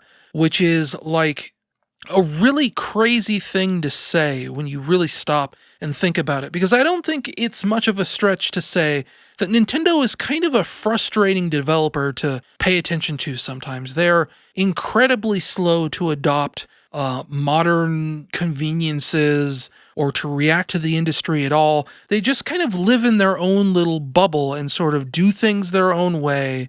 And, sometimes that works out. Sometimes you get a Super Mario 64 out of that, which, defines 3D control for an entire industry. And sometimes you get Super Mario Sunshine, which is just a worse version of Super Mario 64. That's kind of a bad analogy, but you know what I mean. Like, Super Mario Sunshine is probably the least impressive 3D Mario ever made. And sometimes that's just what you get with Nintendo.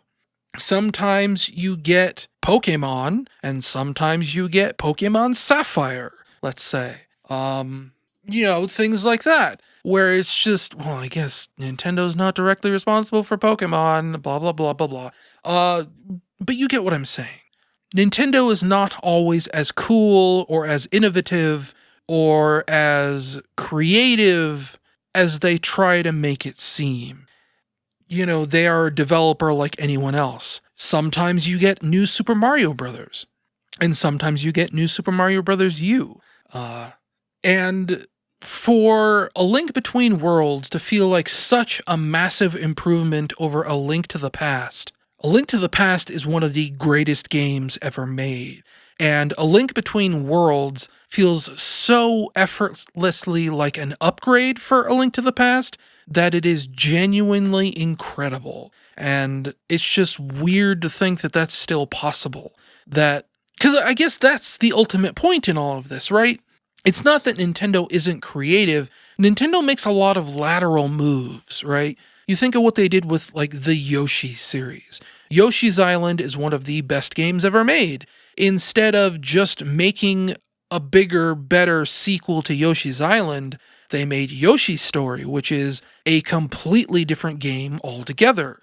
It is sort of like Yoshi's Island, but it is vastly, vastly different, with vastly different goals, vastly different art style, everything. And even after they started trying to make direct sequels to Yoshi's Island, none of them were very good. And, again, that's another thing where, like, Nintendo never really directly handled most of those games. They outsourced them to ArtTune, they outsourced them to ArtZest, to Goodfeel Incorporated, But you know what I'm saying. It's all about lateral moves. If Nintendo perfects something, then they double back and try a different direction. A Link Between Worlds doubles back and tries an old direction and takes it even farther and makes it even better than the original game. And that is genuinely impressive. It is an incredibly smart game. It looks great. It plays great. It feels just so good to move around that game, to swipe your sword. If you have not played A Link Between Worlds, you owe it to yourself to play it sometime soon, especially if you really loved A Link to the Past on the Super Nintendo, because A Link Between Worlds is just, so far, one dungeon in, maybe a dungeon and a half, because I did do the House of Gales a little bit before I realized I needed to go back and buy items I hadn't bought yet, or rented technically. After a dungeon and a half, it has blown my socks clean off. And from the way people talk about this game, it's only gonna get better from here. So, check that out. Check all the video games out. Just play video games, everyone. Pirate Need for Speed Underground. I doubt Electronic Arts really cares anymore. And if they do, then screw them, It's their fault for condemning that game to licensing hell. Play Breath of the Wild again. But just play video games. Video games are pretty good. And hopefully one day you'll play a video game that I've made. But until then, that is all I'm gonna say for this podcast. Thank you all for listening if you've made it this far. I can never really tell whether or not... I'm just gonna stop right there. You know what I was going to say, and we both know that I shouldn't say it. Anyway, thank you all for listening. Hope you enjoyed the podcast. If you didn't, I'm sorry, but you're not listening to this anymore, so apologies probably aren't going to reach your ears. Anyway, bye.